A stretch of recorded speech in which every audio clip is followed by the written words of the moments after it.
Ben Mevlid için şunları söylemek isterim. İlk başta çok güzel olmuş, çok kalabalık, daha da kalabalıklaşıyor gördüğünüz gibi. Bir de bir şey daha söylemek istiyorum. Gazze ve ölenler için rahmet diliyoruz ve onlar için boykota da devam etmek istiyoruz. Buradan bütün kardeşlerime, bütün halka bunu duyurmak istiyorum. Lütfen boykotu yapalım, boykota devam edelim.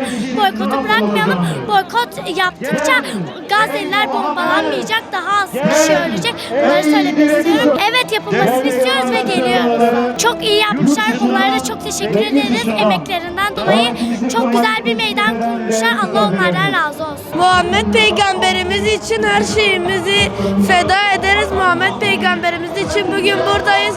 Bugün bütün Diyarbakır halkının bütün işlerini bırakıp Peygamberimizin doğum gününü kutlaması lazım. Ne işi varsa bugün bırakabilip gelebilirler. Herkes davetlidir, bütün Diyarbakır halkı.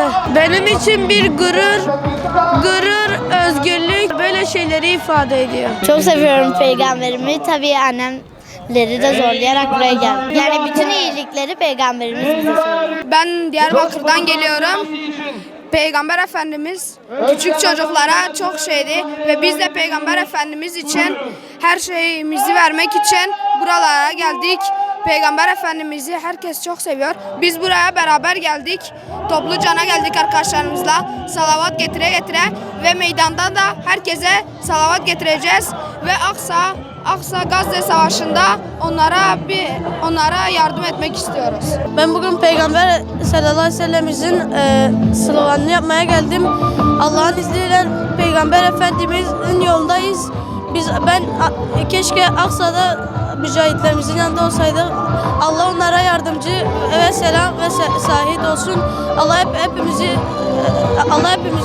salih etsin. Allah onları korusun. İnşallah o savaş biter.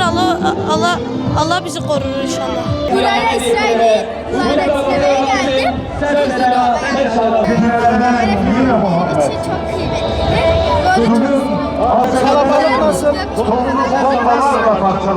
Gazze'deki çocukların bu katliamın durmasını istiyorum. Bizim gibi özgür kalmasını istiyorum. Muş Korkut'tan geliyorum. Peygamber Efendimizin doğum günü için geldim. Çok önemlidir. Çok ama çok seviyorum. Hatta derslerimizin çoğunu Peygamber Efendimizin hayatıyla geçiriyoruz. Çok güzel buldum etkinliği. Her yıl yapılmasını istiyorum. Çermik'ten geliyorum. Çok mutlu hissediyorum. Peygamber Efendimiz'e olan sevgimizi paha biçilemez olduğu için anlatılabilecek seviyede değil. Bana dua etmesini isterdim. Onu ifade ederdim. Peygamber Efendimiz'i çok sevdiğimi söylerdim.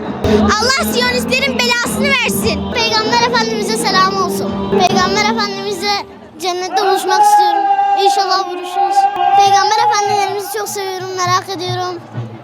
İnşallah biz de onların yanına gideceğiz. Amin. İsrail'e de diyecek bir şey bulmuyorum artık. Zaten alacaklarını Allah'tan bulacaklar. Peygamberimin ümmetinden olduğum için gurur duyuyorum. Allah birdir diyorum. Senin ümmetinden olduğum için gurur duyuyorum. Yine olsa yine seni seçerdim derdim. Mesela çocuklara ve çocuklarına ve küçük çocuklara çok iyi davran. Kızı evine geldiğinde ayağa falan kalkıyor. Bunu örnek almak isterdim.